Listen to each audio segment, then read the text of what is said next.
So, hello and welcome. Thank you for being here today. And I'm delighted to be sharing this learning experience with you. I'm going to give you some slots for breakout rooms and comfort breaks throughout. So at least 2 or 3 there will be. And I would love to go through all of you and introduce yourselves. Unfortunately, we'd probably be here for the whole 3 hours if we do that. So I'm hoping that in your contributions, you'll say a little bit about who you are and where you're from. Okay, we have a lot of people. That's okay. I'm going to talk to you for probably 10 minutes or so. I'll give you a little bit of background about me and what's fueled this workshop. And also, at some point, I'll start to show you some slides, and then we'll have another stop and some exercises or breaks, discussions. And then do that again. And then I'm intending to complete with a short visualization, which you are very welcome to either join in or not. Please take care of yourself and as much as possible, stay an adult, and please do contact me later on if there's anything that really troubles you that happens in this workshop. My details are easily available to contact me. So I'm looking forward to being with you, and I'll say a little bit about me. So I'm a TSTA psychotherapy. I started training in TA in about 1985, something like that, and have had quite a journey over those years. I trained initially with someone called Ted Cowper Johnson, who was a prison officer, and I wasn't in prison, by the way. He was a prison officer in Cumbria and introduced TA to the UK and to prisons, not to the UK, sorry, to prisons in the UK. And that was quite an awakening. He taught me about script and the OK Corral and stuff like that. And at the end of the day's training, I confidently told him that I was script free. I was a bit puzzled by his insistence that I might try looking at script in another way. It was actually because I got really angry with him and went home and just started dreaming that night. It was absolutely amazing. It just woke up a part of me that I didn't know was there. And I didn't stop from there. At the time, I was actually a Relate counsellor at that time and trainer, but I had been doing some esoteric training in a group called the Atlanteans in Malvern, a place called Runnings Park, and was very engrossed in all of that. But I, because of a bit of a disruption there, I made a decision one day to contact someone that I knew was involved in TA, a chap called Tony Tilney. And he put me in touch with Ian Stewart, and I started training in TA the following weekend. So sometimes conflict and crisis, which it was at the time, can instigate a major change that's very influential. So this is what, 30 to 40 years later. And I'm still involved in TA and loving it and growing with it. And I hope you will too. Okay, as a child, I'll say a little bit about my childhood so you get some sort of sense of my background. My mum and dad were working class. My father was on the beaches at Dunkirk and helping to release prisoners in the German war camps at the end of the war. And that influence, although he never talked about it, in retrospect, I can look back and see how that affected him and how it affected the way he worked with me or parented me.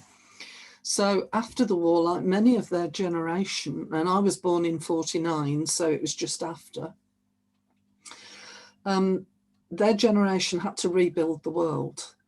And there were amazing things happening across the world in change. But as my dad came back from the war, and they took on a small business, a pub. And so I grew up in a pub. And around 10, 11, I decided to take myself off to boarding school. And there are lots of reasons for that, which I talk about in different scenarios, but that gives you a little bit of background about where I've come from and what influences me. Very general working class family, but my movement into a boarding school in Cannock Chase in the Midlands had a massive impact on me again, which I suppose one of the things I want to say is, don't assume that if people have been to boarding school, it's always a bad thing. I can certainly relate to lots of very good things that were there for me. So that's just a little bit about me. I'm thinking now about the situation that we're in, our current world, and I'm thinking about, initially what's uppermost on my mind is the awful things happening in India and the feeling of powerlessness to do anything about that. And I'm sure many of you will be equally shocked and sad by the situation that so many people are finding themselves in there. Another aspect is the 14-year-old boy stabbed to death in London. It's one of many, but every one is shocking. And examples of, can we trust the politicians anymore? Climate crisis, massive job losses and increases in food banks. So in some ways, over the last 12 months, we may have become adapted to a new normal. And it's important to watch against, to watch out for that, because there's something called the professional accommodation syndrome, which I've done workshops on previously by Toni Morrison, which is using TA, by the way, if you look it up. And it is that idea that when you are living with trauma day in, day out, you become accommodated to it. And we begin to accept it as a new normal. So I just want to raise that as an important thing to be aware of as we go through the workshop. So what is the new normal? Will we ever get back to any kind of normal? And what is normal now?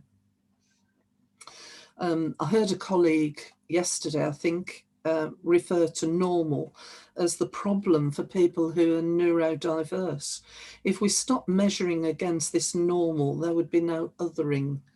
And I think there's elements of a growing change in education. My son, who's a teacher and a philosophy teacher, is joining me in this business at the moment to try and change what happens with special educational needs, and just finds himself othered because he doesn't accept the standards that are going on in some of our schools. So do we want to return to a normal that benefits the wealthy, damns the poor and is killing the planet? That would be my question. Our world, I think, is in crisis. And the crisis is man-made. The world has open escape hatches.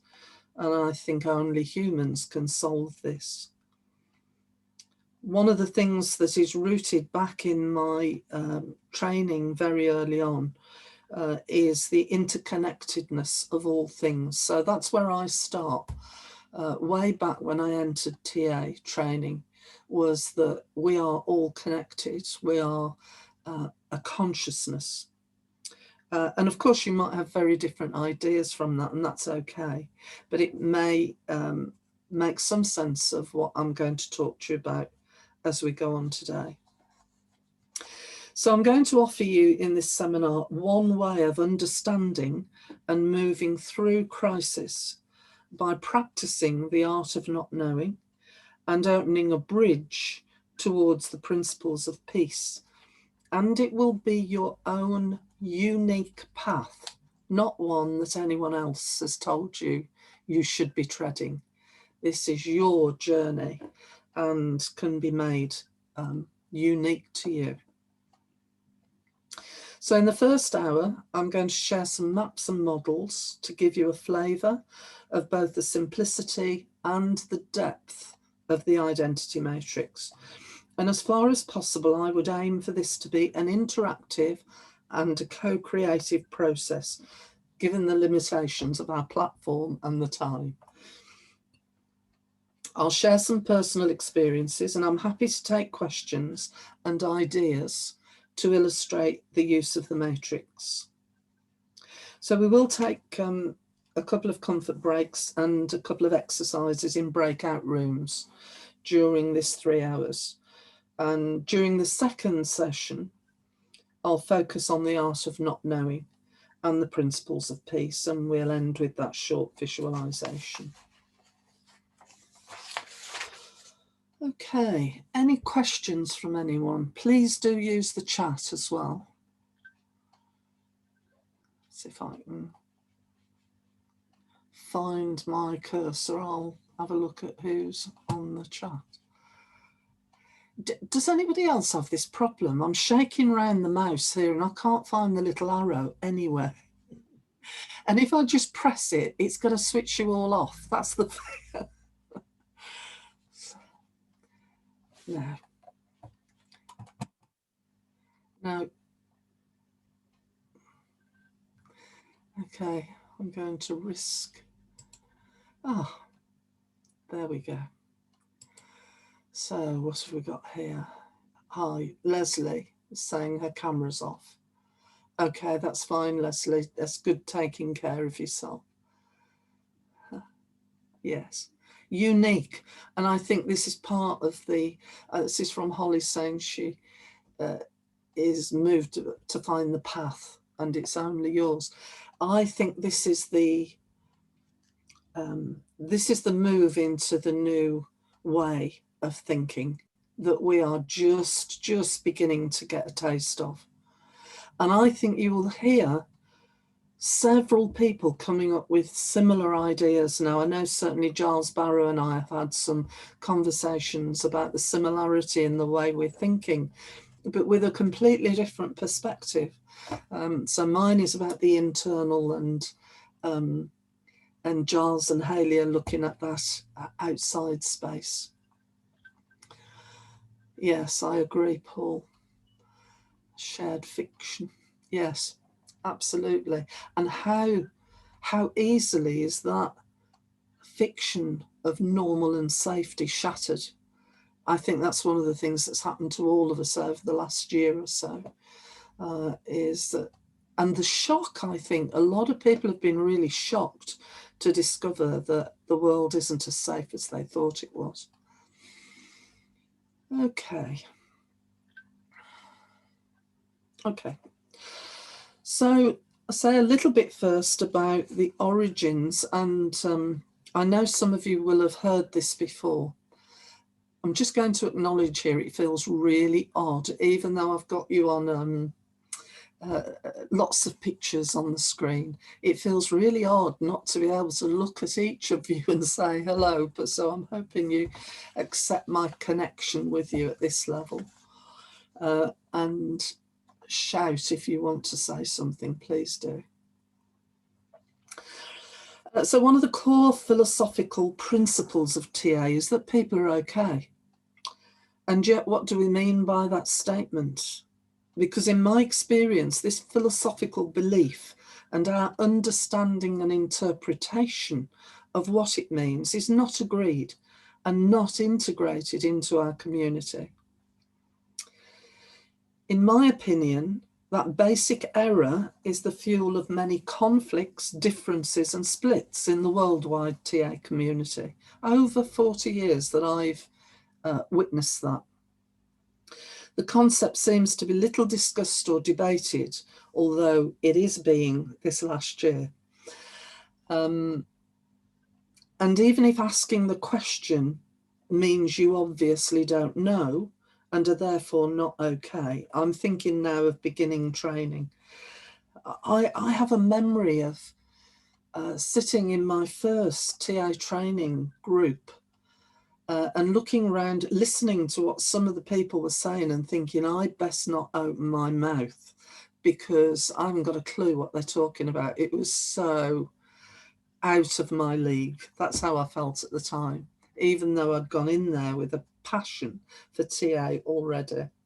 And it was Ian Stewart and Van Joyn's TA Today that fueled that. I can remember waiting very excitedly for the first launch of that book and how it was going to change the world. So I think it's time to have this discussion about life positions, the OK Corral, OK philosophy, and everything that goes with that. And to have that with open communication. And there are very many possibilities and different ways to interpret those ideas that go right back to Eric Berne. And I hope I'm going to demonstrate a little bit of that to you and perhaps spark your own curiosity. So last year, a valued colleague raised the question and I attended his seminar. I was surprised at the many differences in perception of the meaning of OK. It prompted me to ask the question why I had arrived at the understanding and meaning that I have, and that led to the first module in the identity matrix, which I've been using this map for 30 years. And it's developed over that time. I've added to it. So the early ones, you will see different titles and I've used it in different ways. But a year ago, I presented the core values of the identity matrix at online events. I realised that the psycho-spiritual training that I had integrated prior to seeing the OK Corral or Berne's life positions had greatly influenced my perception and understanding. So just a little hint of what some of those were. I'd been for several years a member of a group called the Atlanteans, where I'd engaged in training, esoteric training of all sorts. Phyllis Crystal, Cutting the Ties That Bind, I trained with her in Runnings Park in Malvern. And if you look that up, there's still a whole beautiful approach to therapy with Phyllis Crystal and Cutting the Ties That Bind. And incidentally, she launched her teaching platform, etc., when she was 99 years old. It is American. I also trained as a Drew yoga teacher with the Life Foundation and Mani Patel. So that's just a little flavour. I was very much involved in meditation, alternative states of consciousness, etc. And the Phyllis Crystal had trained with Sai Baba in India. So there was a strong link there, along with Drew yoga, to some Indian traditions. So the first time I saw a map of the OK Corral, I reproduced it with my clients in the way that it made sense to me, which was with the power position in the top position. So I had some training in Gestalt, and top dog must always be in the top position, and that's the I plus U minus position. So I went home and reproduced this map the first time I saw it in that frame. It also made sense to me that the vertical line is an internal I'm okay or I'm not okay. Sorry, the vertical is I'm okay or I'm not okay. And the horizontal line is the context. You and or others are okay or not okay. So vertical, personal, horizontal, contextual. Sorry, lost my words there. The basic visual difference in the positions opened up a cascade of other ideas, theories, etc., that then integrated into what is now called the Felton Identity Matrix. So I'm going to share some of those slides with you to illustrate how my version is different, and a refresher for those who've seen it before. Apologies for that, because for people who've never seen this before, you need this foundation bit so we can go on. Please, any questions or any wants, needs at this point? Please, if there is, just unmute yourself and shout. No? Everybody okay? Okay, so here's the first test, because I'm going to try and bring up slides now. There's just about 4 slides to start with, and it is just simply that historical bit at this point.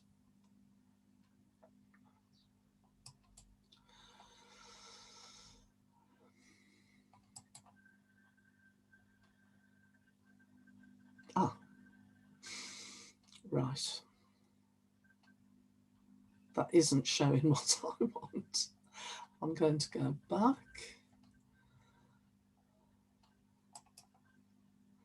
Okay. Share screen. I perhaps needed to press on something that I didn't.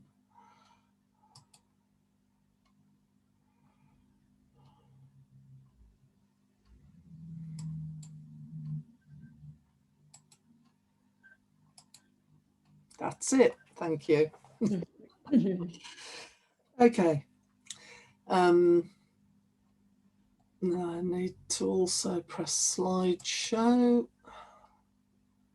Slideshow and from the beginning. I can't see from the beginning. Right to you. I've got it. Thank you. Thank you. You're a blessing, Sue, to have there. Thank you. That's okay. Okay. The front page, the identity matrix, and the identity matrix is a multi-integrating system. It's developmental, it's relational, systemic, and holonic. And we will be looking at some aspects of that today, but there are lots of links to other ways of looking at it as well. So this is just a reminder for those of you who are either not yet in training, beginning training, or remembering training, this is the original OK Corral by Franklin Ernst in 1971, and he called it the grid for what is happening. And this is the way that it was presented at that time. So as you can see there, he had the vertical line as being you. You are okay with me, or you are not okay with me. And the horizontal line, I am not okay with me, and I am okay with me. So that's the original. And if you are coming up to exams in TA, you need to know that one in case you're asked about it. Eric Berne, these are just a few reminders and hints of where, what's the basis for the way I do it now. So Eric Berne in 1962 talked about 4 basic positions, and he said it was a descriptive classification of games. I'm okay, you're okay. I'm okay, you're not okay. I'm not okay, you are okay. And I am not okay, you are not okay. And he said every game, script, and destiny is based on one of these 4 basic positions. And later on, I'll refer back to that statement. Eric Byrne also said, at least I think it's Eric Byrne, because I've never been able to find this since, but I was told it was a Byrne quote when I first heard it, and that will have been 30 odd years ago, that the OK position is not so much a port to be arrived at, but a constant destination. And that had a big influence on the way that I used and saw the OK Corral, continuing from there. And of course, it was my version that I used. I didn't realise I was doing it differently until I joined the formal training course at the Byrne. Okay, I'm going to stop there, and I'm coming back to this map in a moment. Okay, so as far as we've got at the moment, Eric Byrne's, the quote that I had, the OK position is not so much a port to be arrived at, but a constant destination. It said clearly to me that the positions are dynamic and developmental. For me, that was obvious at that point, in remembering that, you know, I'd drawn the map slightly differently. So when I entered into TA training, and I think that was 1986, although I'd done some previous training in TA before joining formal training. So when I entered TA training in 1986, I was using my version of the OK Corral to monitor my own process. So if I was feeling scared, humiliated, I would ask myself why I was feeling powerless, why I was feeling one down, why I was feeling like a victim. And likewise, if I was feeling angry or wanting to get rid of or control others, I would think I was in persecutor or rescuer, and then I'd ask myself, how do I move back to a plus plus? Because at that point, this theory had been presented to me as the only good place to be is in plus plus, and that the other positions are not acceptable or not, you know, they're not okay. So I was literally walking the talk in a way. This map that I was using was my touchstone. And I gradually increased my awareness of what was my script response and what I needed to do to move to my healthier process, as I was seeing it at the time, which had options. And an example of this is that 35 years ago, no one was talking about neuroscience. I can remember the very first trainings and videos on the brain. And I think I did one at the Sherwood Institute in Nottingham with a very well-known figure at the time. But it was the latest stuff then and really interesting. So nobody was talking about neuroscience. Nobody was talking about the polyvagal theory or complex post-traumatic stress disorder. These were terms that were in very little, if no use at the time. And looking back at that time, I was holding two frames. One that said, in the traditional TA way of using the OK Corral, was the only healthy position is plus plus. And yes, I had also another deeply rooted conviction that a belief in that we all share a consciousness, we're all one. And so there was a bit of an impasse for me in my understanding of that, because they didn't fit together. Okay, so here's your first chance for a breakout and a chat and a quick comfort break if you need it. And please feel free to use this space in the way that you'd like to, because I'm going to ask you to think about, what do these ideas mean to you? Consider now that possibly that humans need to experience themselves in all parts of that system. If you're thinking about that, OK Corral, or even if it's my version, we know that people experience feeling not OK. And is it not OK to be not OK? That's really the question that I want to ask. So how do humans experience themselves in all parts of the system? And what is this little turn of the theory suggesting to you?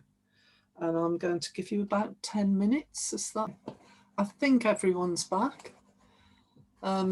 So would anybody like to feed back anything that was occurring for you in that short breakout room? Please feel free. And a couple of new people have joined us, so take into account. What was it like? And holonic is whole, holding the whole. Kate, as it was one. Yeah, thank you. Thank you. You're welcome. So who would like to say something about what was happening in their discussion?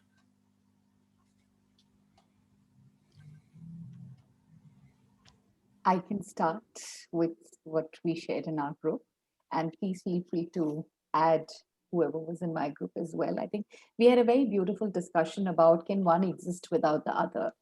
How do you experience okay without not having experienced not okay? Yes. Because finally it is about polarities, and polarities are essential. We also talked about okay also being a position of authenticity and acceptance more than a particular kind of response. And also talked about, this pressure to be positive always, think good thoughts, be happy, stay strong. Is that truly reflective of who we are? Aren't there points where it is important for us to sort of go into what we believe is truly authentic to us, and who decides what is okay for me?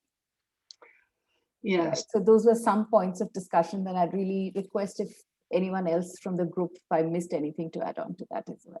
That's really, really good points, Jalada. And one of the points you're making is something that I touch in another piece of the training. I shall only just very briefly touch on it today, because when I look at the drama triangle, I'll say a bit more. Remind me if I haven't said it, because I'll address the bit about when people seem to be too good to be true.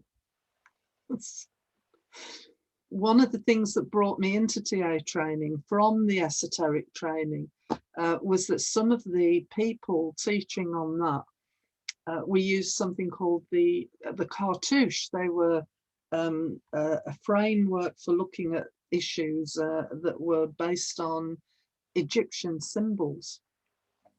And on one of those cards, it said that you can be so heavenly minded, you are no earthly good. And I came into TA for the earthly good at that time. Yeah, it's good. Okay, thank you. Anyone else? Be brave.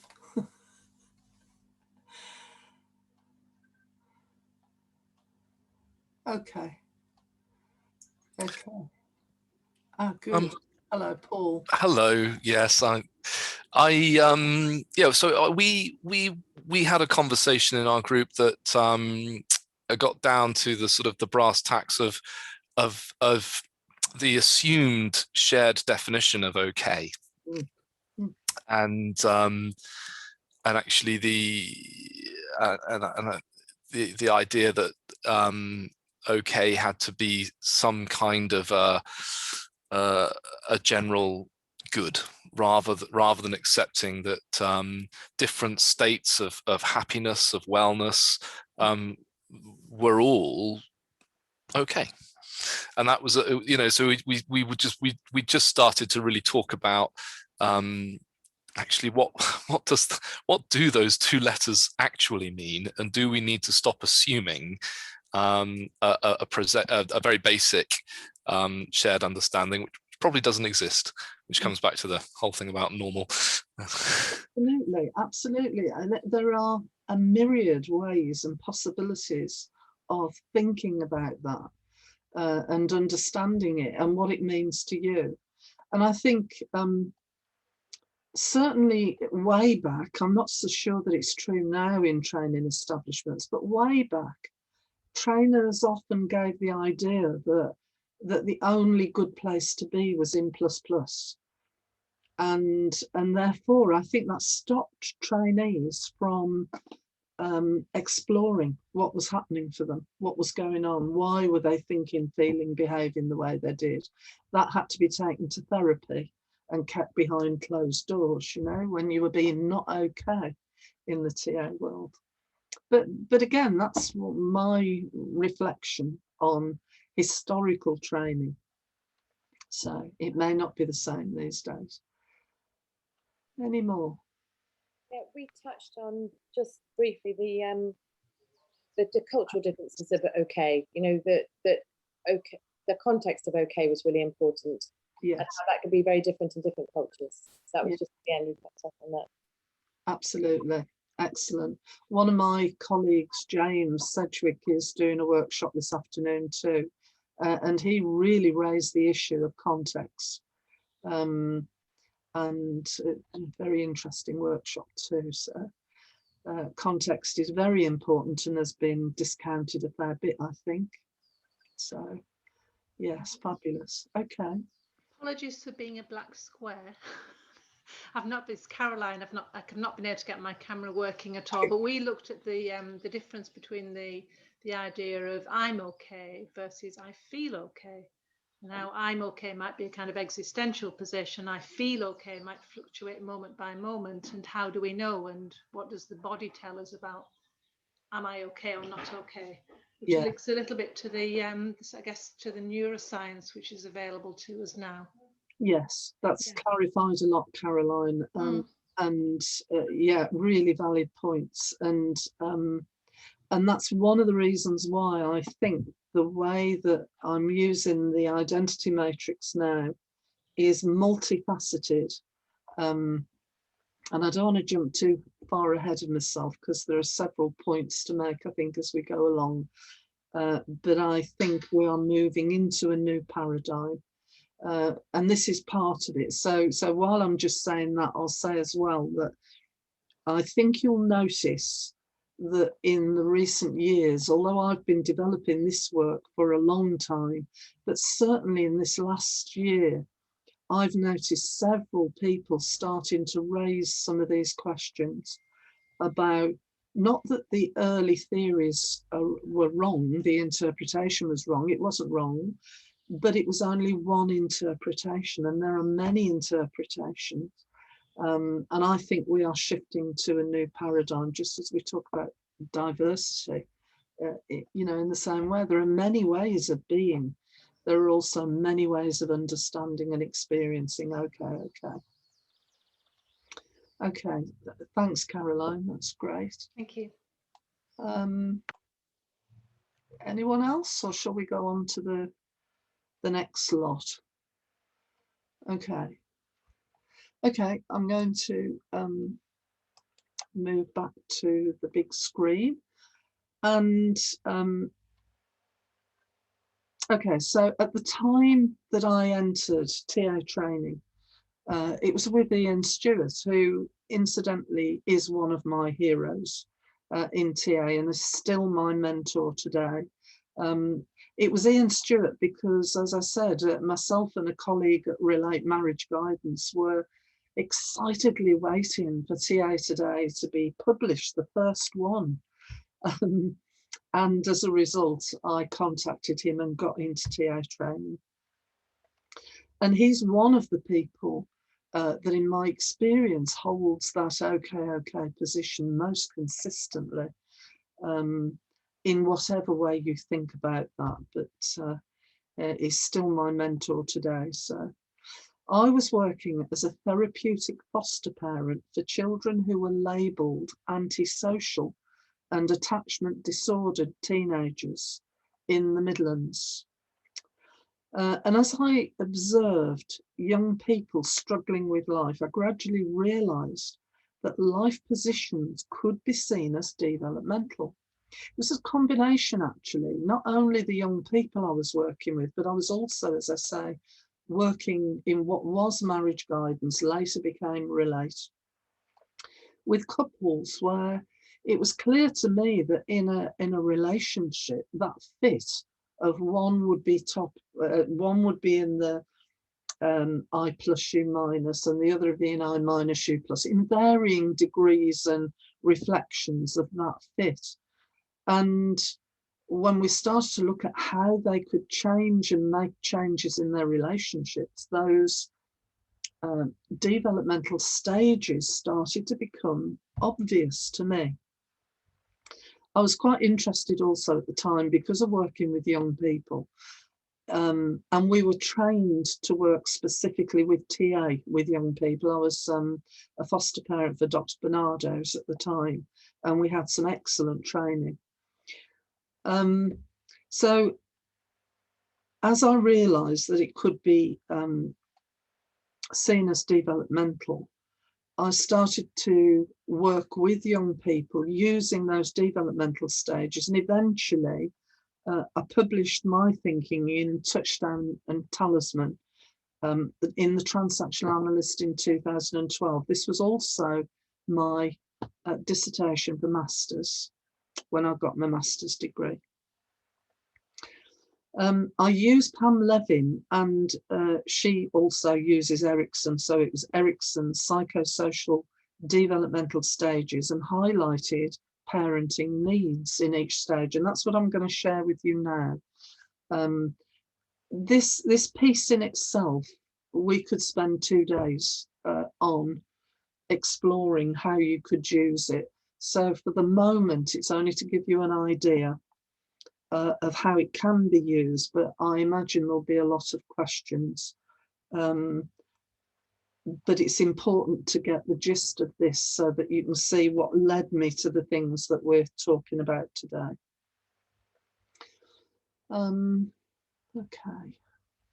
Okay, I'm going back to share screen.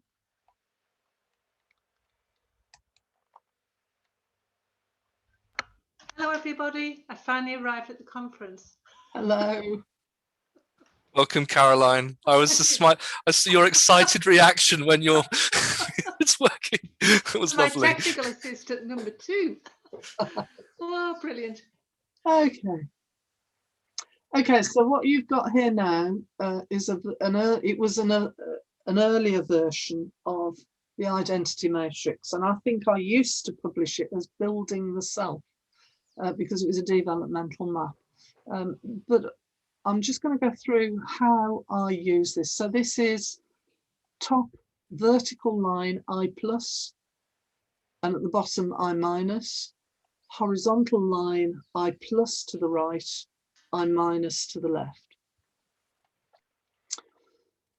So I started to integrate Pam Levin's stages of development into, and this happened very gradually. It was quite easy to do the first 3 actually. So I'm just going to see what happens if I press these buttons. No, that's not working. Okay, there. So I'm just going to run through them with you and see how this sits. So the first experience in my experience, the first experience of an I'm okay, you're okay relationship is in the first 6 months of life, hopefully. And we're very much talking about an idealized situation here. We're aware that this isn't going to be perfect. It's never perfect for anyone, actually. But the first experience of an okay relationship is hopefully in the attached relationship with a significant other. That's usually mother, can be up to 3 adults, mother, father, grandma, you know, whatever variation of primary caretakers that an infant can have an attached relationship with. In that space of time, the baby uses instinctive behavior related to survival. So they make a noise to get needs met. That's the job of the baby, is to make a noise to get needs met. So they yell, hopefully. The job of the parents is to provide holding, food, warmth, shelter, presence of a caretaker. And part of the need is that the parents stimulate to evoke joy in being. So what I mean by that is, you know, those videos you'll see of how in the first 6 months when parents will say Gucci goo and they pull funny faces and play hide and seek, and that's the stimulation that I'm talking about. The result of that experience is that the infant will be flooded with what we call joy juice, oxytocin and opioids, and develops an attuned relationship with mother, the other. Is the first experience of being in love, a state of bliss. I'll say a little bit more about that. Being in love, if you think about a baby at around anything between 4 to 6 months old, when primary caretaker and infant are absolutely attached. It's a beautiful thing to see, and joyful. So the emotion that's associated and foreground in this stage of development is joy. And this last line here refers to Carlo Moiso's feeling loop. So when you experience this okay relationship, in Winnicott's terms, it only has to be good enough, then the infant will accept good in the world. So, and that's a reference to Carlo Moiso's feeling loop.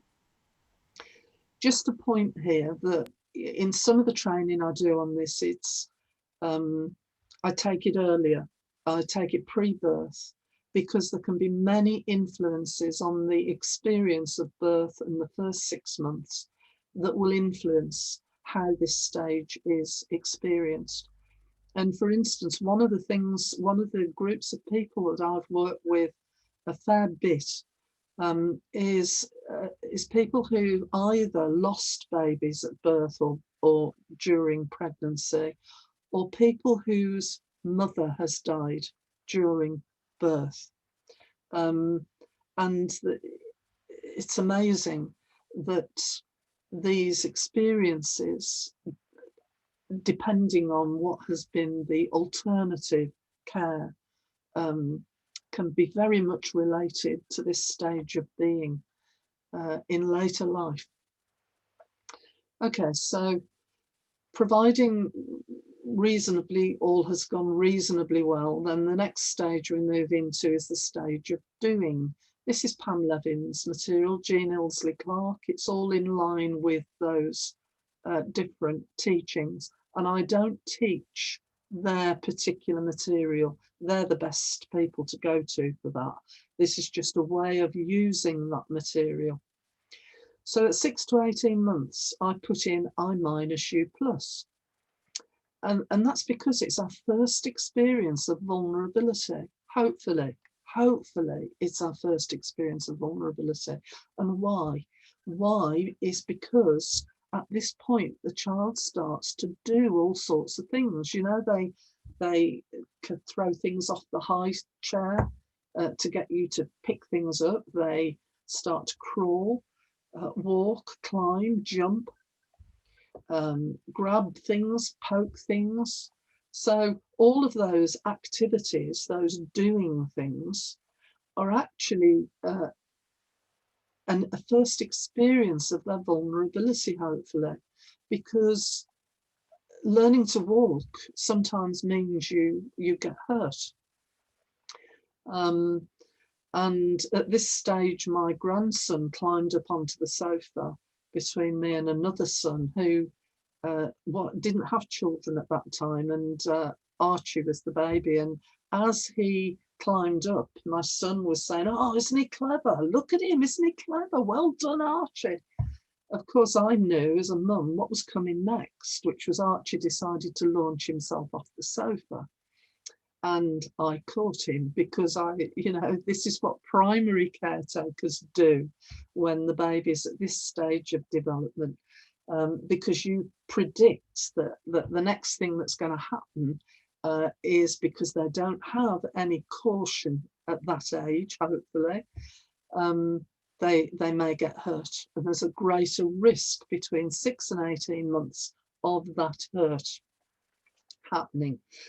So this is the age when the baby's likely to experience separation distress, and we use the object, the teddy bears, etc., to soothe.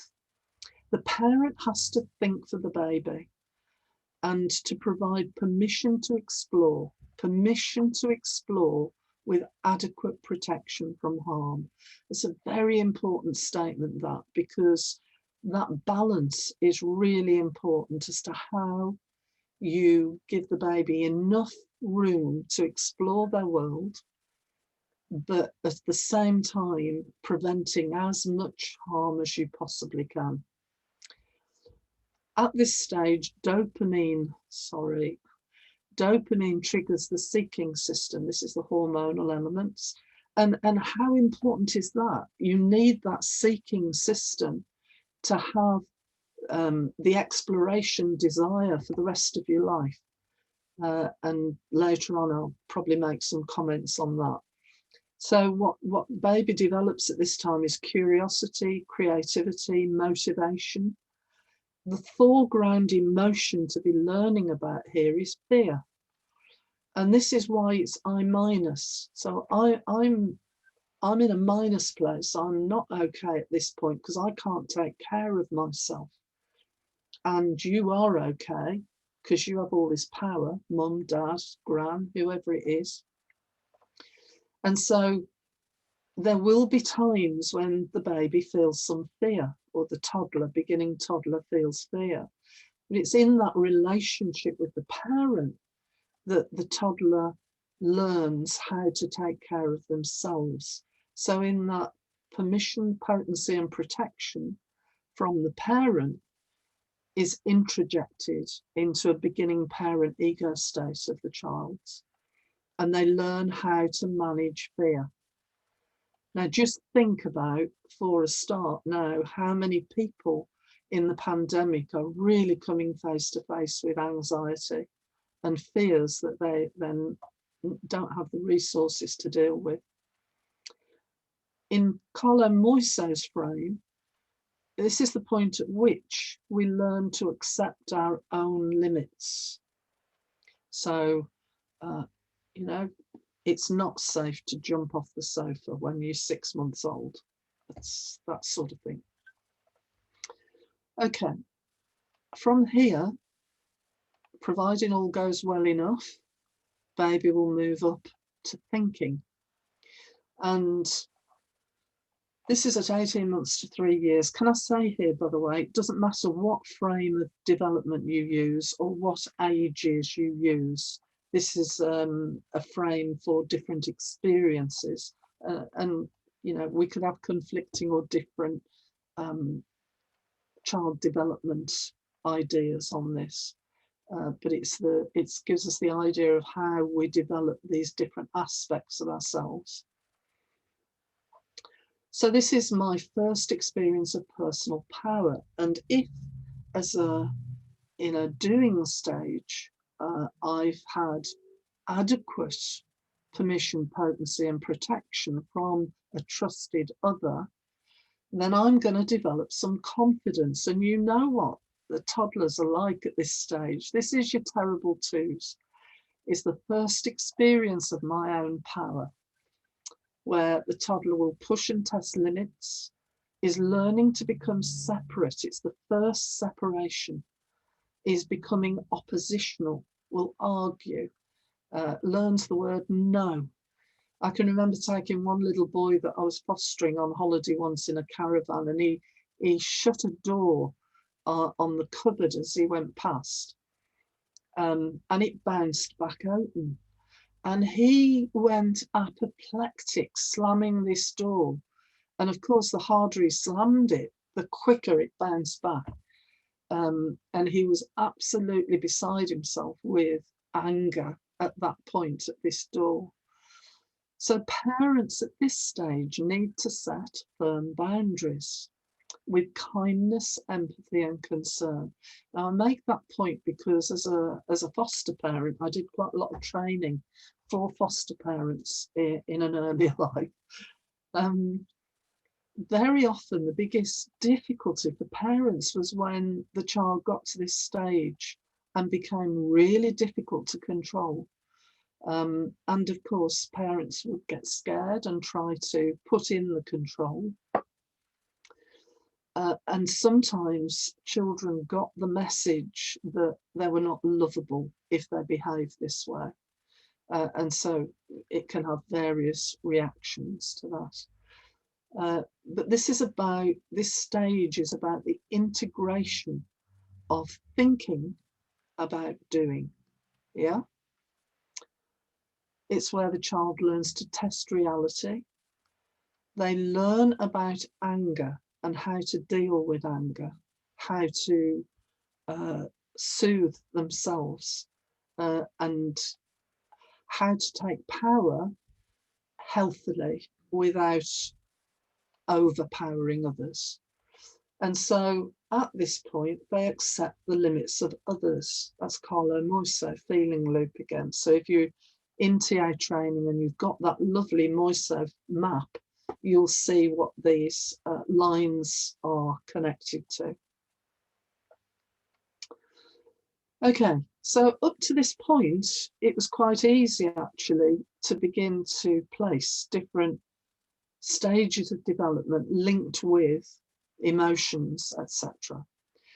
And it took me some time to work out what this was about. So this is about identity. And this is the minus position. This is, I'm not okay and you're not okay.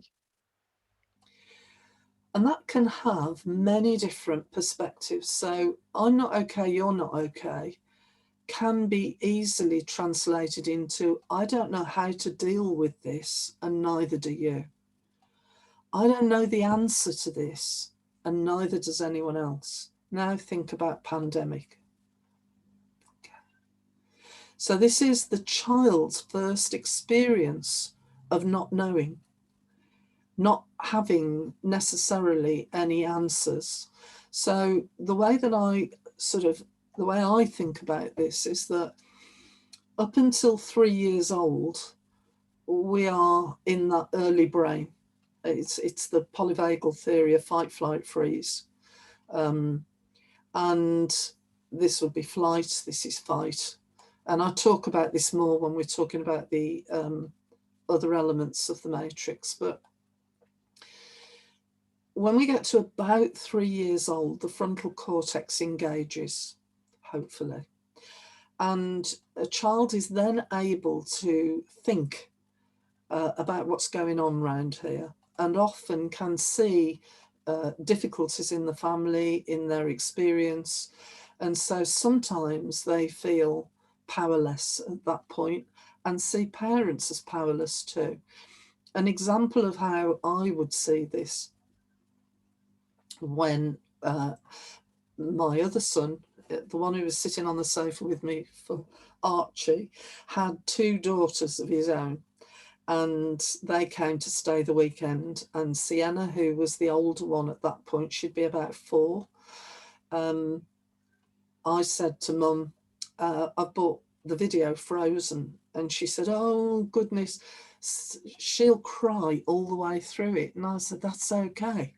I'll sit with her while she cries, because at 4, she could understand more about loss and sadness.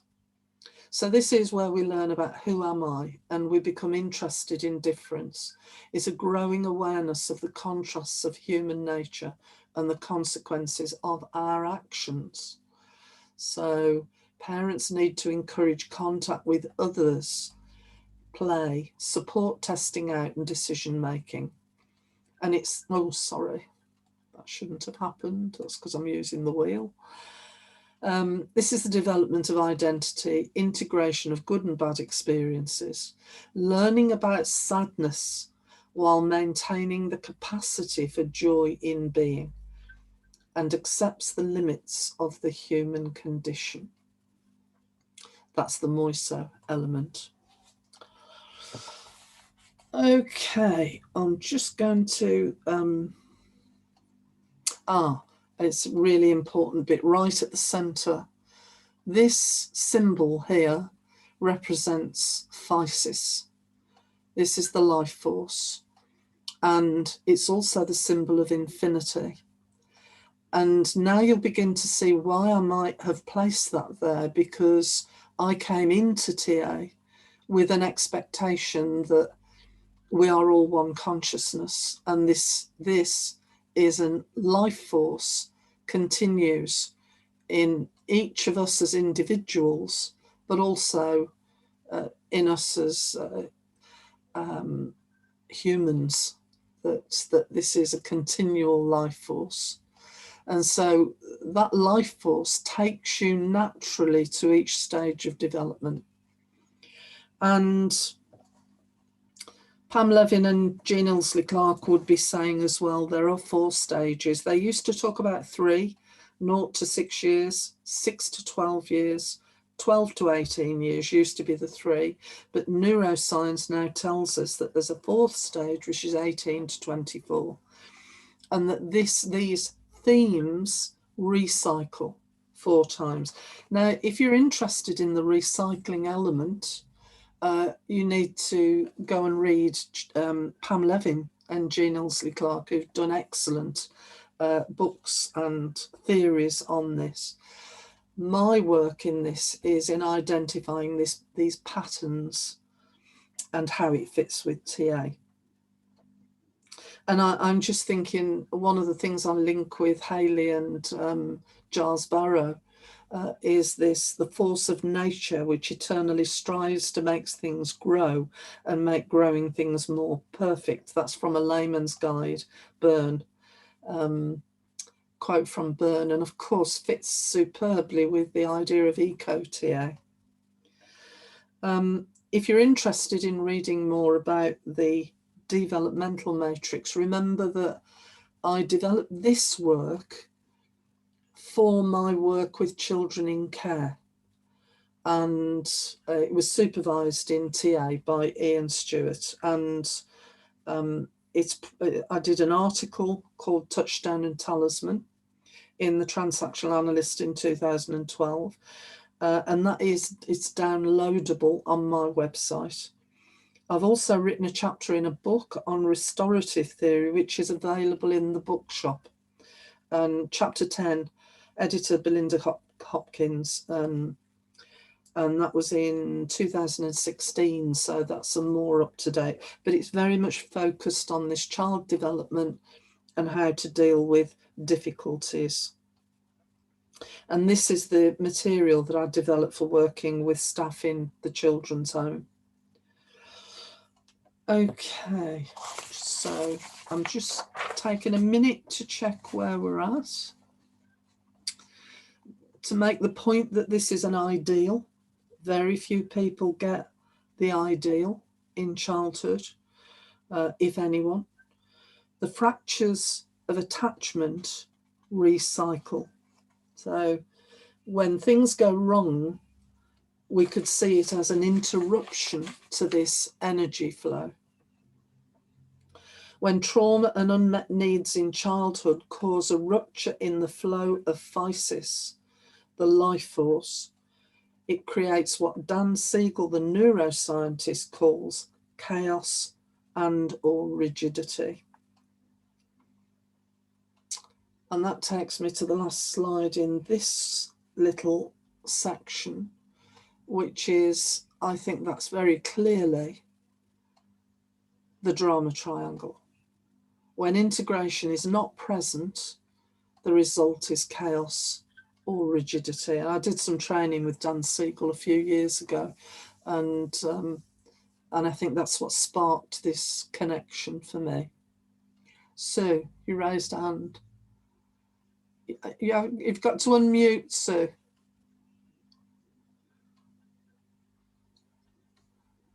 Can you unmute? Yeah, I've done it. Sorry about that. There is a question for you in chat. Oh, right. I'm sorry. I can't see chat while I'm doing this. Okay, let me read it. It's, could you please repeat where the flight, fight, freeze sits on the matrix? Okay. I can do it from here because this training on this again is a piece in itself, and I'm doing that at the moment in a different scenario, but this would be persecutor, top left, rescuer, victim. It would also be fight, flight, and freeze goes into the chaos and rigidity there in the minus. Now, that's reminded me, thank you for doing that, Sue. That's reminded me that this space here, you will see overlaps plus. And earlier on, one of you were talking about when it's all sort of a little bit too nicey, it's not very grounded. I call that area the Pollyanna. It's the Pollyanna who will see everything as wonderful, regardless of reality. You know, I could expand on that, but it would take us into a different workshop, I'm afraid. So for the moment, I just want, we could perhaps talk about this a bit more if there's time at the end. But this represents the interruption to our flow of physis. And we would think about this as, this is where polyvagal theory is, and what happens here, fight, flight, freeze, and okay, is that good? Mm-hmm. Okay, so I address this element of the matrix in module 3. I've got 4 training modules on this. When trauma, neglect, and abuse result in negative, I'm going to say negative because I was in Robin Hobb's workshop yesterday, and he was talking about not seeing script as negative, but script where it's the result of abuse and trauma and neglect, and open escape hatches. So yes, this might be, I would also see homicide as the top left there, suicide down here, and go crazy in this area here. But that is quite a comprehensive training on its own to go into the detail of that. For the moment, please come back to this at the end if any of this information is interfering with what we're here for today. I've actually got a seminar on that next Saturday if anybody wanted to join into that, and it's low cost. I do a contribute what you can cost on that, so just contact me if you're really interested in going into that more. Okay, I'm going to stop share, and this is again where we okay, this is again time for an exercise in a breakout room, but I'm going to tell you a little story first. I feel as the awful thing about doing this online is I'm talking all the time. It feels like, oh, I want to hear from you. So I'm just going to tell you this little story, and it's a memory that came up recently, although I've talked about it before, but not connected to anything. So I'm 5 years old-ish. And I was very fortunate as a child because my mum and dad were in business. We had a holiday every year. And I think we were on holiday in somewhere like Torquay or Bournemouth or something like that. But we stayed on this particular occasion, we stayed with the family. I don't know why we knew them, but we knew them. And so there was my mum and dad and my big sister, who was 11 years older than me. So she'd be 16-ish at that time. And we stayed with this family who also had a little girl called Jane.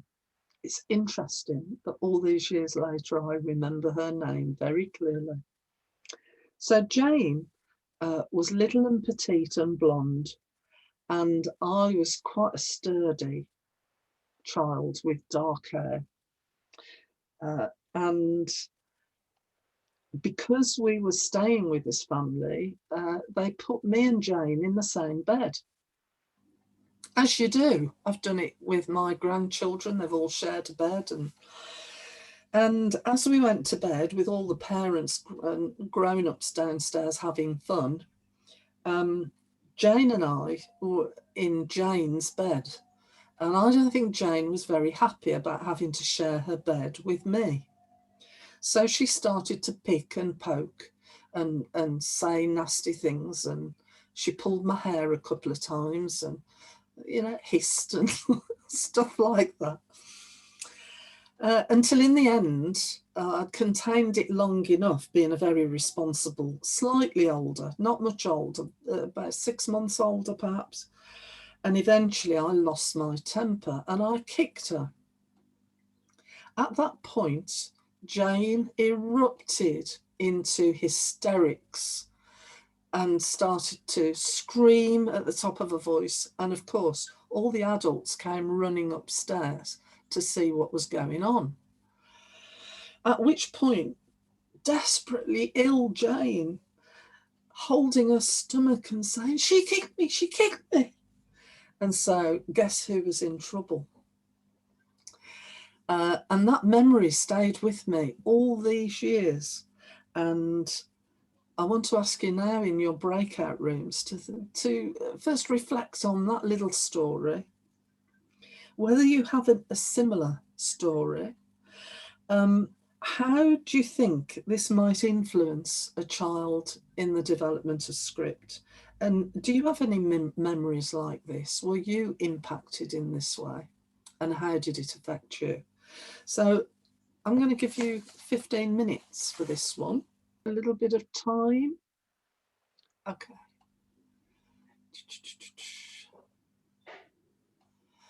A little bit of time for feedback. Would anybody like to talk?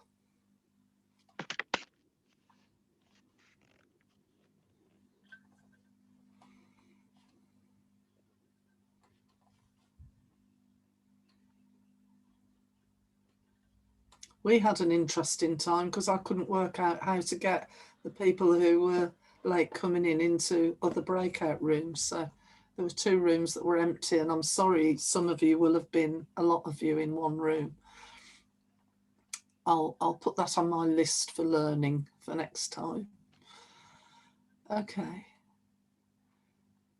Would you like me? I just saw somebody raise a hand. Yeah, it was me. Holly, hello. I was just going to reflect something that our group we realised was a kind of collective feeling that resonated with everybody's stories, was this sense of injustice, and particularly the power struggle between children and adults, and the kind of injustice within that. Yeah. And that resonated in your story, Mo, as well. So, yeah. Thank you. Yes. Yes, it seems a lot of people have similar memories. I think for me, I was able to relate it a lot, as well as the other person that I was with in the group. We almost had similar experiences. I had one in the one down position, almost like the position you were in, and she was in another position with one of her other siblings where she was in a one up position. And so we were just trying to think what we think of it and how it has impacted us in our life right now. And somehow we also try to relate it to the drama triangle. So I was wondering if that's what we were also thinking, what is it that you wanted us to think about with that example? Well, anything that resonated for you, really. And I think the other thing that I would say is what parenting would have changed that, because for me, that incident, even though I felt I had a very lucky childhood in many respects, but for me, that was a piece of unfinished business that got triggered recently. And, you know, the trigger recently caused me to stop and think about why I think, you know, reacted the way I did recently, which took me back to that memory. And so what that took me to then was, what could have happened back then when I was 5 years old? How could those parents, and one was my big sister, have done something different that meant that I didn't end up with a piece of unfinished business?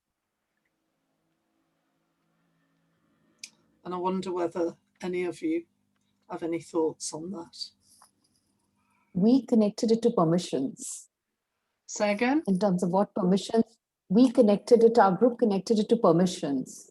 How do we interpret permissions in what our parents did? Did we receive the permission to express ourselves, or did the structure and that hierarchy keep us quiet? Yes, yes. Well, so could we have been given more permission was really what we talked about. Yes, yes. Well, these things, I think you're absolutely right. And accounting, listening to both sides of the story instead of what just seemed the case. But again, remembering, so then you put context into it and remember that actually I was in another child's bed. You could actually forgive her for thinking, I don't want this person in my bed. We were in someone else's house. So that had a bearing, I think. But it left me with a feeling of that I'm the one that's a nuisance. I've caused the problem. You know, and that was a bit of a don't be powerful, because if you are powerful, you'll end up in trouble. Could it also be don't be important? Yes, yes, yes. So this is just a little fractal of experience to give you a little example of how this might work with the matrix. And yeah, so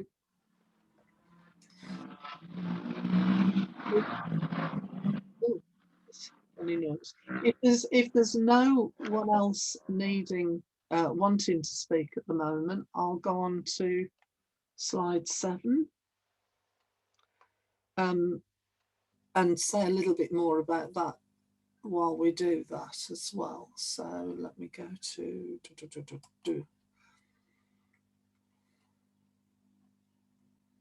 there. Okay, so for me, that experience, and I age-wise, I was in this space at 5-ish, and Moise's thing there was coming to terms with the limits of the human condition, and in retrospect, you can see why that might have been important there, because of the context. We were in another person's house. I was in another child's bed. It's not always easy to take your power in those situations. But I ended up with this little bit of unfinished business that made me a bit sensitive to something that happened in just a week ago or so, and caused me to think about what happened here. Why did I think, feel and behave that way this week? And so I start, and once you get into the process of thinking this way, those of you who already think this way, you very quickly come up with the remembered experience that tells you what fits. What's this a fractal of in the here and now? And so when I do the training on this particular map, I talk about more of the content of this rigid system, and this is the open system outside, which has all the options that you can use.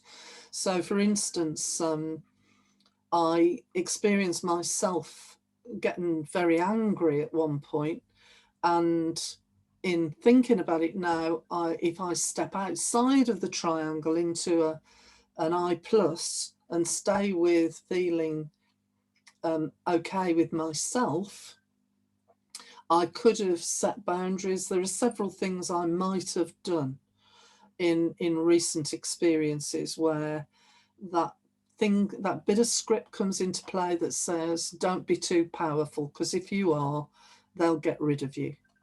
You know, do you see that the connection there? But that's another piece of training there. So what I'm going to go on to now is slide 7. No, that's not going to work. Okay, I'll do that. So I'm not going to go through this one. I'm just going to give you a hint of what's in it. So integrating, I would change that now for integrating adults, integrating identity matrix. So as we integrate our selves in the ++ frame, we have the capacity to feel joy, delight, pleasure. We might be a peacemaker. We'd be responsive to others, cooperative, share power, open communication, go towards others, strokes for being in the world and accepting good. So here, the capacity, and this is when in I-U+. Now, this is, we accept now, don't we, that we need to have the capacity to embrace vulnerability, to be a learner, to feel fear and do it anyway, maybe, a need for guidance and protection, to actively explore the world. Creativity is living adventurously. Learning skills, strokes for doing skills, and accepting my own limits. So that's the positive outcome for an adult of the I-U+ position. In I+U-, the authentic use of power to protect and prevent harm. Leaders need to have energy in this place, to be potent, to set effective boundaries, internal and external boundaries, that is, internal boundaries for yourself and external boundaries for those you're in contact with.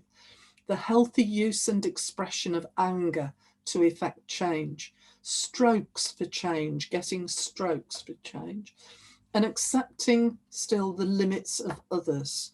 So it means even though we might have different opinions, we can accept that other people have opinions too. And now here's the important one for today.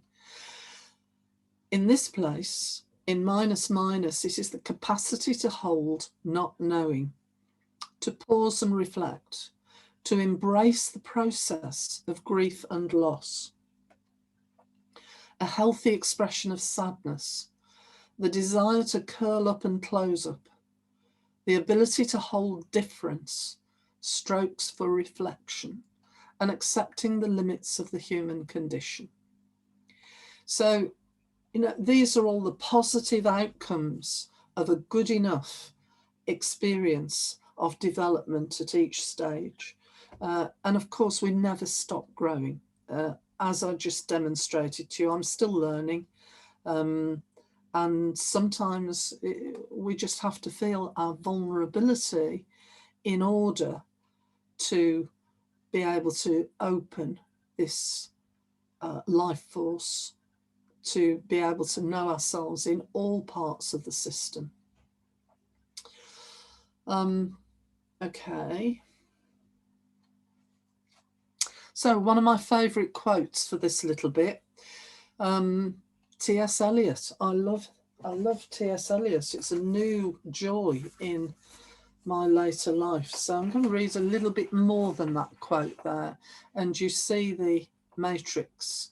That's a bit of my badge now. That's the way I've got that symbol on most of the things I do. So what T.S. Eliot said in the Four Quartets: we shall not cease from exploration, and the end of all our exploring will be to arrive where we started and know the place for the first time. Through the unknown remembered gate, when the last of earth left to discover is that which was the beginning, at the source of the longest river, the voice of the hidden waterfall, and the children in the apple tree. Not known, not looked for, but heard, half heard, in the stillness, between two waves of the sea. I'm going to stop it there, but one of the bits in that is, and all shall be well, and all manner of things shall be well. I only discovered T.S. Eliot in the recent year or so, and he seems to have been talking about what I'm doing with the Matrix, it seems to me. So I love T.S. Eliot.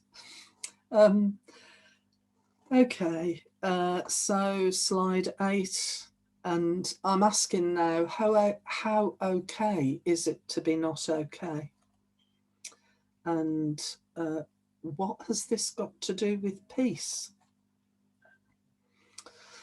I think I'm going to stay here for a little while, unless is anybody wanting to say anything at the moment? Shall I go on to the next bit? So we could have the more discussion when I finish the next couple of slides, I think. So my question would be at this point, so what does this have to do with peace? And I've got a couple of quotes. Poet Rumi, I think a lot of us like Rumi. When you feel a peaceful joy, that's when you know you are near the truth. The absence of noise is not peace. The absence of war is not peace. That's Rumi. And John Lennon said, give people a chance, or give peace a chance. John Lennon said, peace is not something you wish for. It's something you make. It's something you do. It's something you are, and something you give. And he, of course, had the song, Give Peace a Chance. So in my exploring for peace, this comes from a previous workshop I've done. One of the things I came up with was from the Zhou Enlai Peace Institute in China. And I'd really encourage people, if you are interested in this theme, is to explore the different platforms that are focused towards peace. Just Google it. There are many. The Zhou Enlai Peace Institute in China, which was developed after the last war, I think, talks about mutual respectful boundaries, mutual non-aggression, mutual non-interference in internal affairs. Oh, sorry, I'm going to go back. Don't know how that happened. I didn't do it. Mutual non-interference in internal affairs, equality and mutual benefit, peaceful coexistence. We could expand on any of those, but the point that I'd like to bring to this seminar today is consider how it would be to apply these principles first to yourself, to your internal process and dialogue, to your relationships and parenting, to your clients, to our communities, and to our world. Because maybe the first step to world peace is peace within and integration. I'm going to expand a little on this just in this last hour. Okay.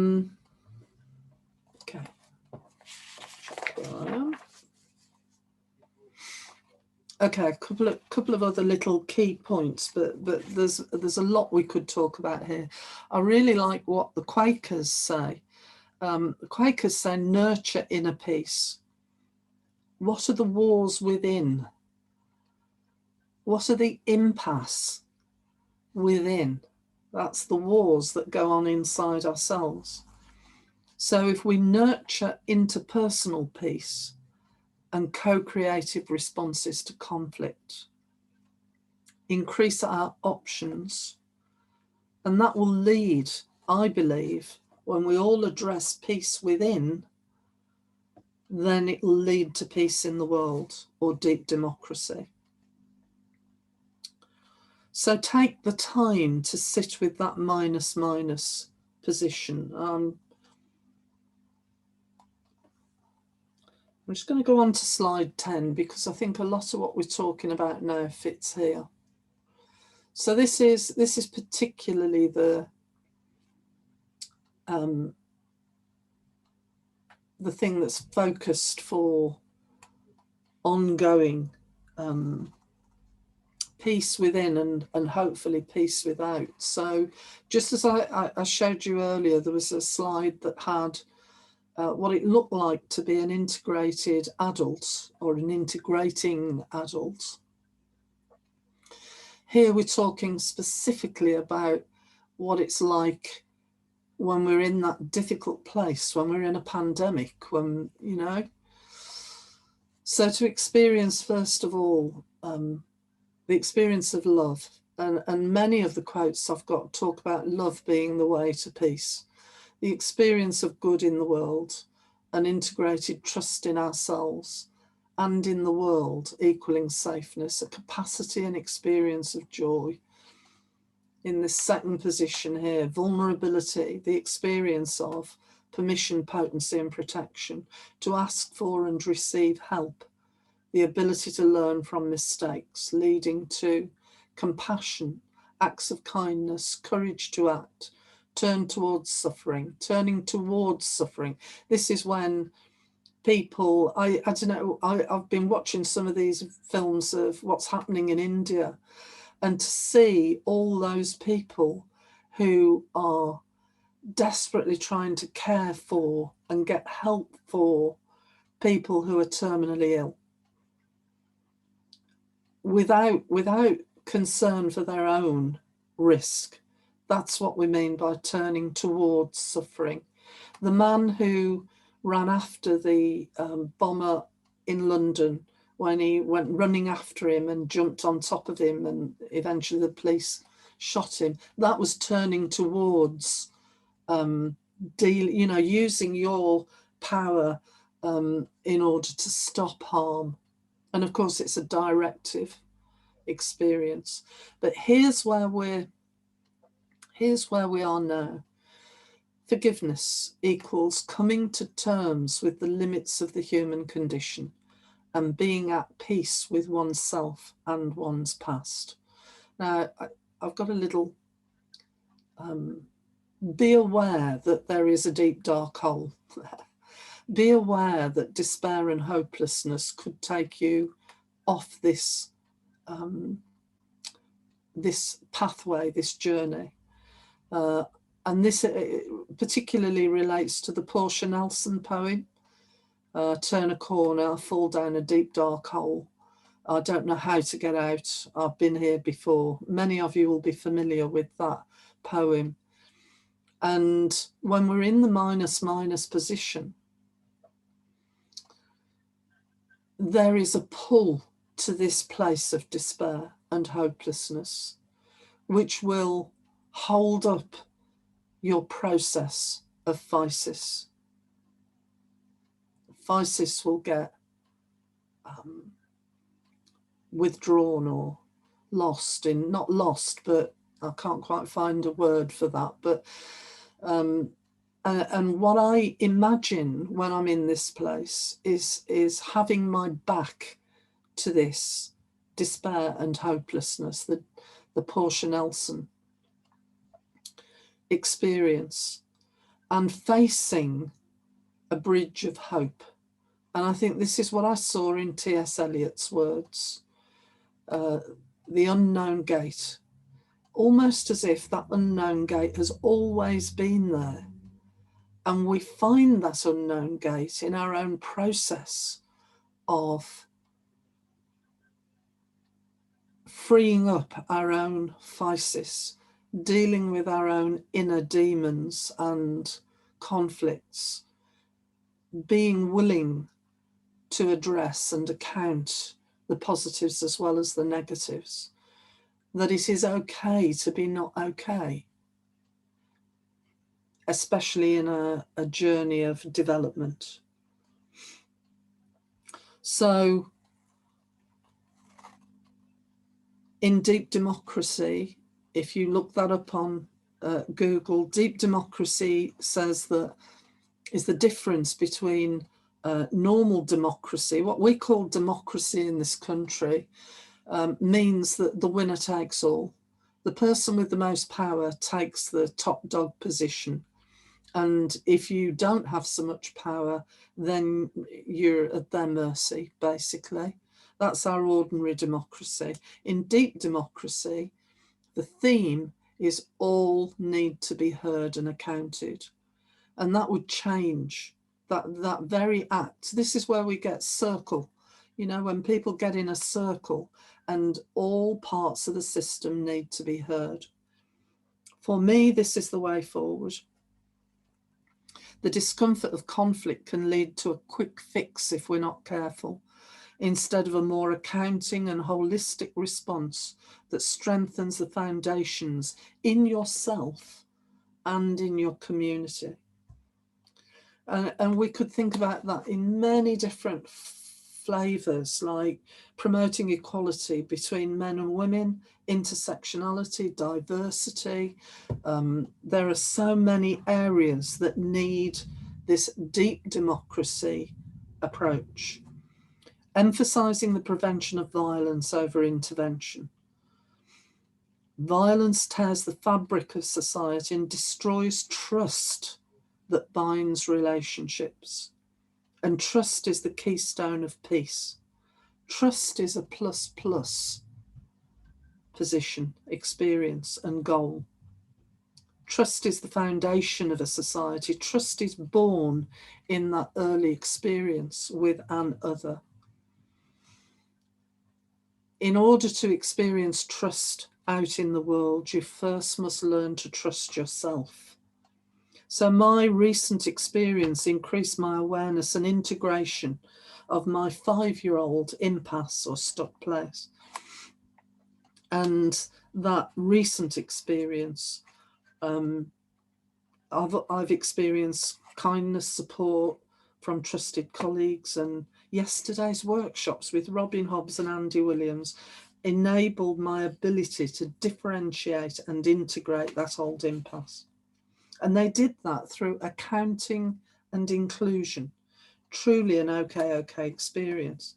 So we need to develop a common vision, a map, a touchstone for the future, helping to increase mutual understanding and build trust. Increased inclusion leads to developing resilience. You know, hold on to that word, inclusion. That means not othering. Develop an awareness of that subtle othering, either to yourself or to others, and instead account and include. All parts of the system need to be heard. Okay, I feel as if I've talked a lot, and this is the version of the matrix that says when we are accounting all parts of ourselves, this internal system, even when we get into the situation we're in, if we just talk about the pandemic, opens this gate across the bridge of hope to a plus outcome. And physis will drive your return to plus and peace within. Rumi said, love is the bridge between you and everything. It's good, this chap, Rumi. Okay, I'm going to stop the share now, and please, hopefully, hear from some of you. The slides are available on my website.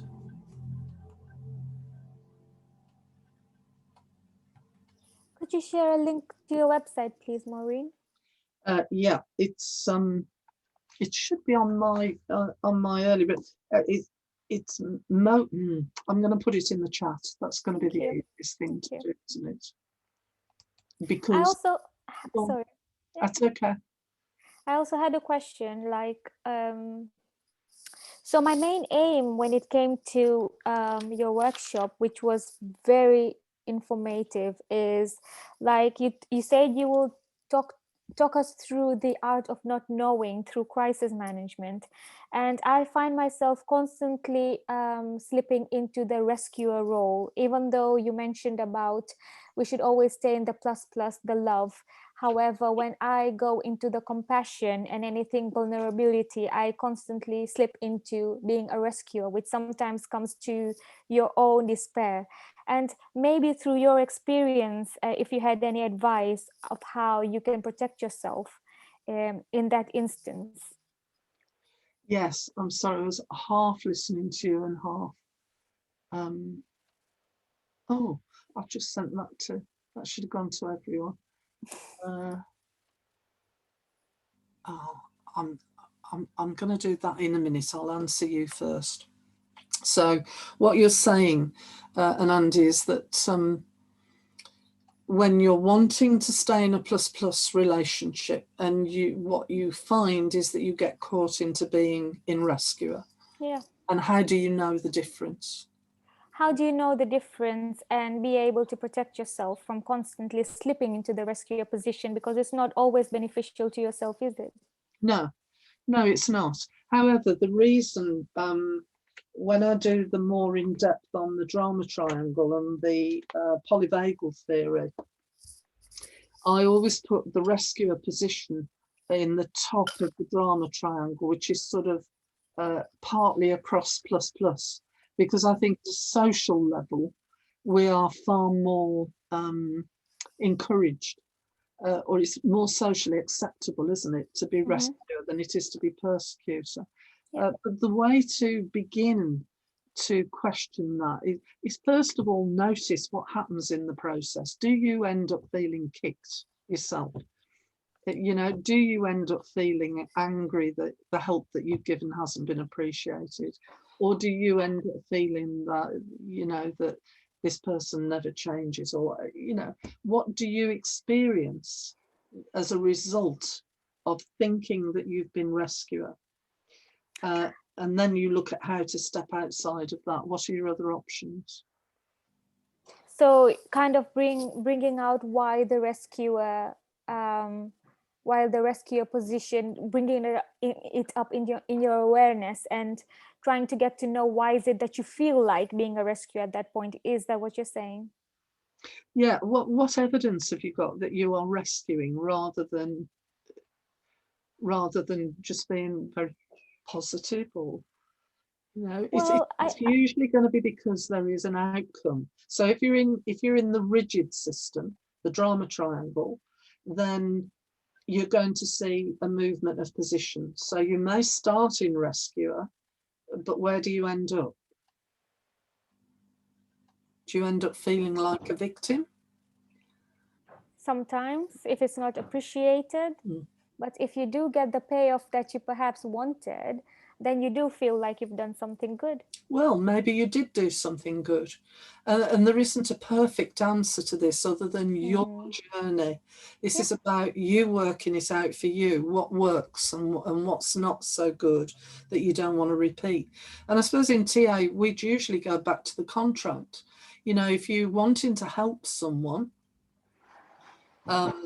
and you think they want to be helped, is be clear about what you're offering, and be clear for yourself about what you want in response to that.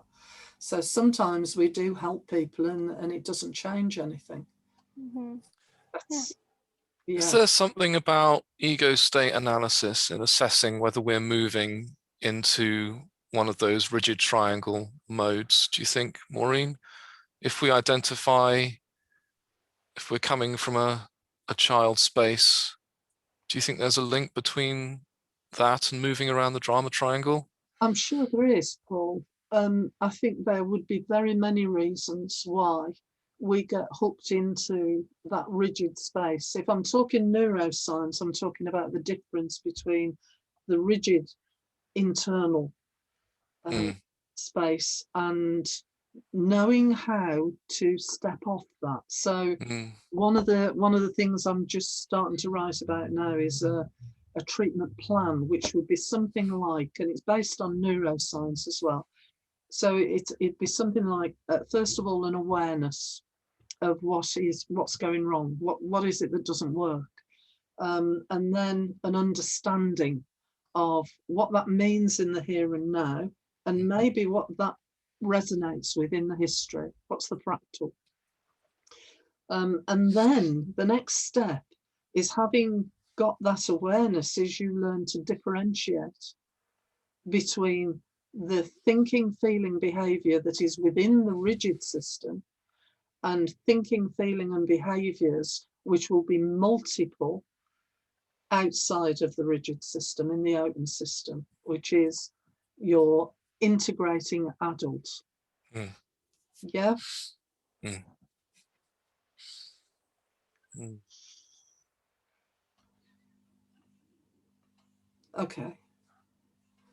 Okay, good. I think I've succeeded in putting that on the chat. There's no the, it's mofeltonoptionsprogram.co.uk.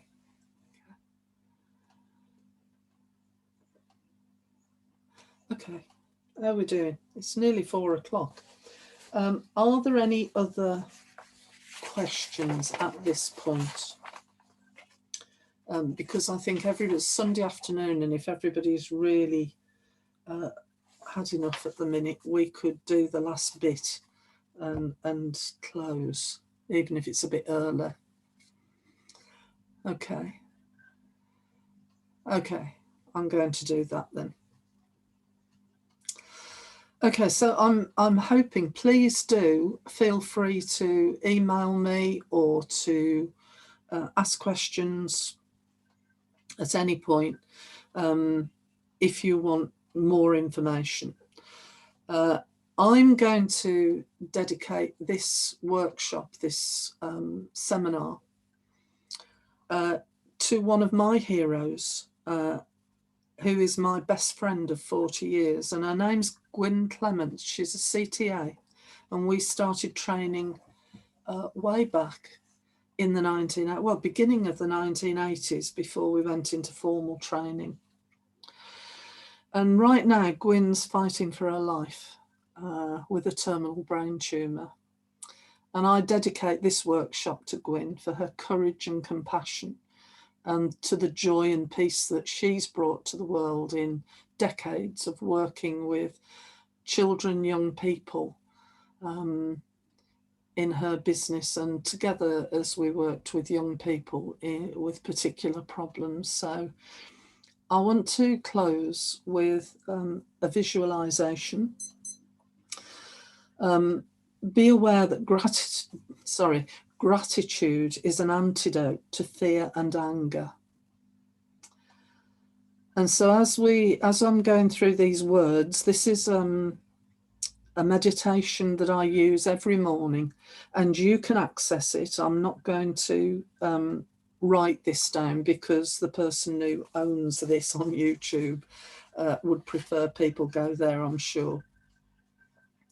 But I'm going to ask you to think of a moment that you're grateful for. Connect with a time that you felt deep love. Feel that energy through your body.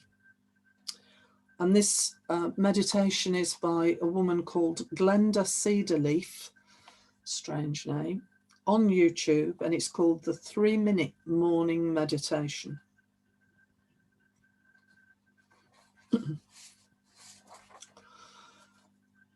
Okay, as you relax in your body now, if you want to close your eyes, do. You don't have to.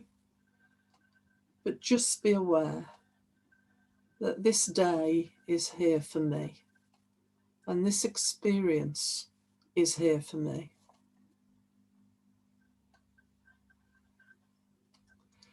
I have a purpose to fulfill in this moment. And it starts with a commitment to living this day with presence and focus, to see the beauty in the ordinary and receive its gifts today,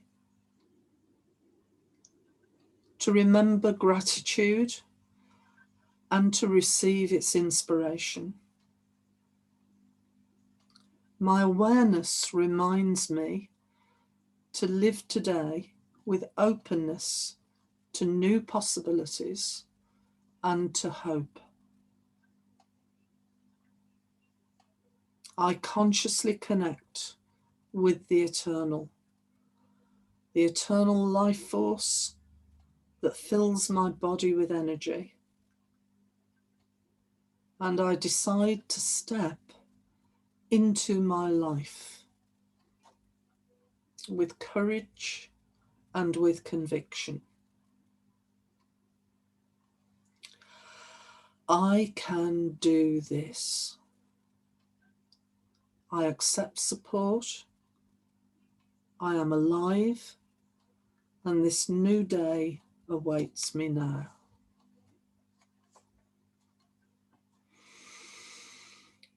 So take a deep breath. Just experience that peace flooding through your body.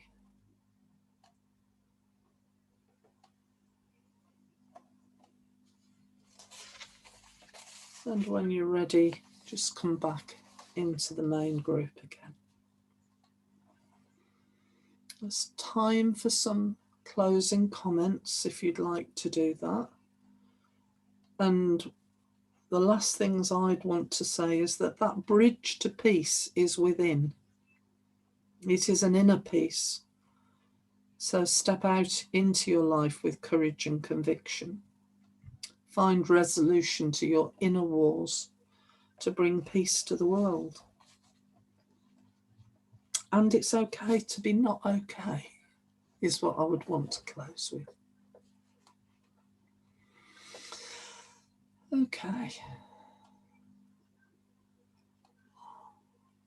I'm just looking at some messages. Mo, I'm overwhelmed. Brilliant. Oh, I've heard you talk at odd times about your theory, and to see you present it like this is absolutely wonderful. oh, I feel it's a gift. Thank you. Thank you. That's blessing from a really respected colleague. Thank you. Thank you. Anybody else got any questions, any reflections? I'd just like to reflect on the way that you delivered that to us. I think you embodied the theory that you were talking about with huge amounts of integrity, vulnerability, and peace. And I think, anybody could read the slides or read the book or read the papers, but it's the coming together of your experience as a practitioner and the delivery of the material was a beautiful synergy. So thank you. Oh, thank you, Paul. That's a lovely strokes. Thank you. That's great. It's okay to critique as well if anybody didn't like it. I would like to echo what you are saying, Paul.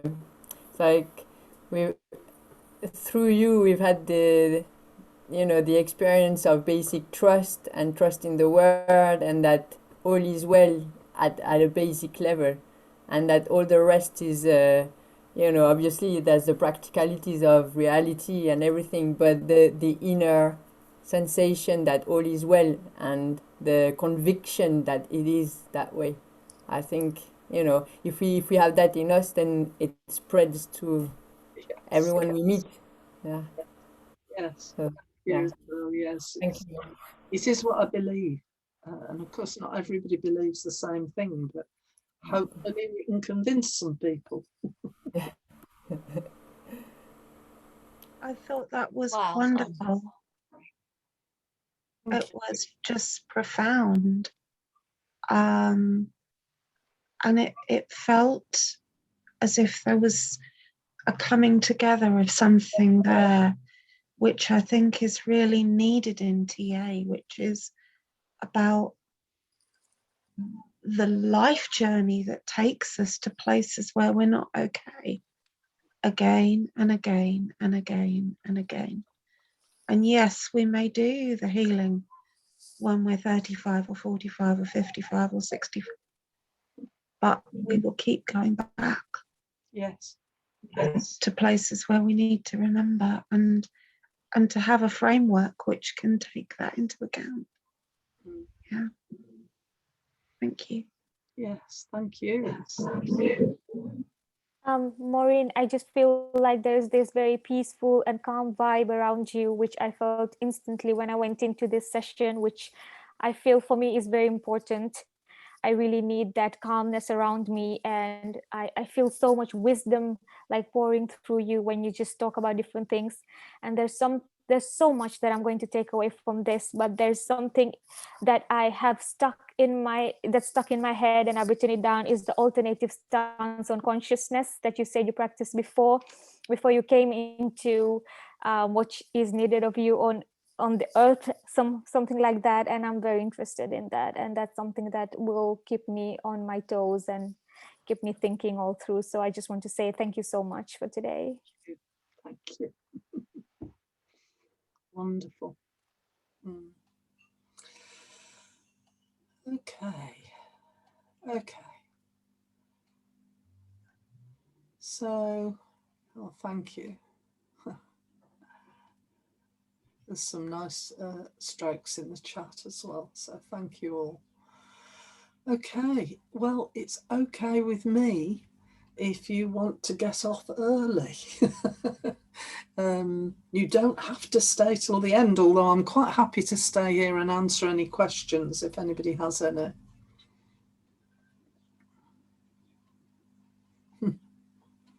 I'm just reading Rachel's comment. Amazing when the universe gives you what you most need. It's absolutely true, isn't it? Amazing the way that happens. It's just, I felt that yesterday with Robin's and Andy's workshops, Robin Hobbs and Andy Williams workshops, where there were things that I just needed to hear. And it was the permissions from this little replay of a fractal of childhood that, you know, is sorted. Thank you. Thank you. What would you like me to do? Do you want me to close this room so you can all go home? Well, you are home, aren't you? That's the difference. We're all at home. Or do you want to talk about something else? I'm happy to do either. I think, Mo, I'm going to choose to go, but I really do want to thank you. It's been a great opportunity and I look forward to seeing you at the next session. Yes, you're welcome. Thanks, Jadelle. Thanks. Bye. Bye. Thank you. I'm going to go as well, but thank you so much. It was lovely. Okay, Gemma, lovely to meet you. I'll take some time off for self-care as well. Thank you for today. Thank you, everyone. Bye. Bye-bye, and Andy. Thank you, everyone. Thank you. Thanks for a lovely session. Thank you very much. Lovely. Thank you. Yeah, thank you, Mo. Yes. That's good. Thank you. Bye-bye. Helen. Bye. Bye. Bye. Thank you, Mo. Bye-bye. Thank you. Bye-bye. Bye. Thank Bye, you, Mo. Mo. Bye. Sarah and Isabel. Mo, before everyone goes, can I ask how we find out about your courses on what website? Email me. It's in the chat. My email. Sorry, my website's in the chat, or you can email me. mo.@ntlworld.com. That will be, won't it? I think. But if you Google me, you'll find me anyway. But I think, what have we got here? I've got 2 websites. No, I haven't got 2 websites. I've got 2 email addresses. But the one that's easiest probably to get me on is mofelton@ntlworld.com. Great, thank you. I'd had a little search for you online, but I wasn't quite sure. I couldn't find your actual website, so I'll drop. It's interesting, isn't it? In some places, you just put my name in and the website comes up. But the options, sorry, it's not the options program. It's Mo Felton Options Program. Great. Is Mo just MO? MO, FELTON. Can I go? I wanted to know about your next weekend program. It's next Saturday, yes. Seema, if you send me a message, I'll send you the details. I've just dropped your website address in the chat, Mo, because I had it open in my browser. So. Oh, okay, great, thank you. Fabulous. Did I not do it right? You're asking the wrong guy. I got lucky. I'm still learning every day. I'm still learning. Yeah. It's amazing. So, thank you, Mo. Thank you. Bye-bye. Thank you, Seema. So thank you. Thank you very much, Mo. Yeah. Really good. Thank you very much. Cheers, Paul. Thank you.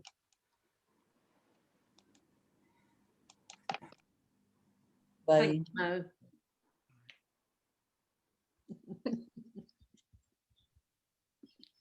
Thank you so much.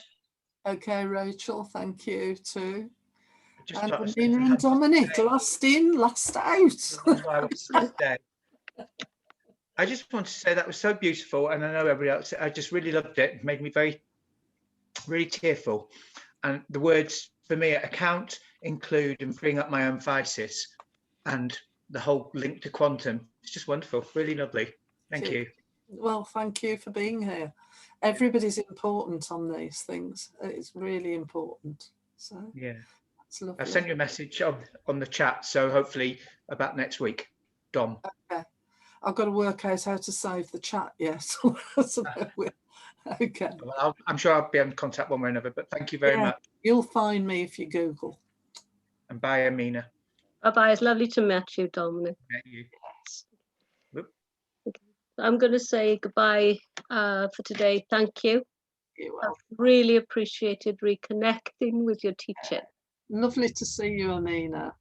It's been a wonderful thing for me to do today. So thank you. I brought back memories of training group, exam group a long time ago now. And I'm aware of how much I've missed you. Oh, snap. You make Lots of love. You too. Bye-bye. All right, my dear. Bye-bye. Bye.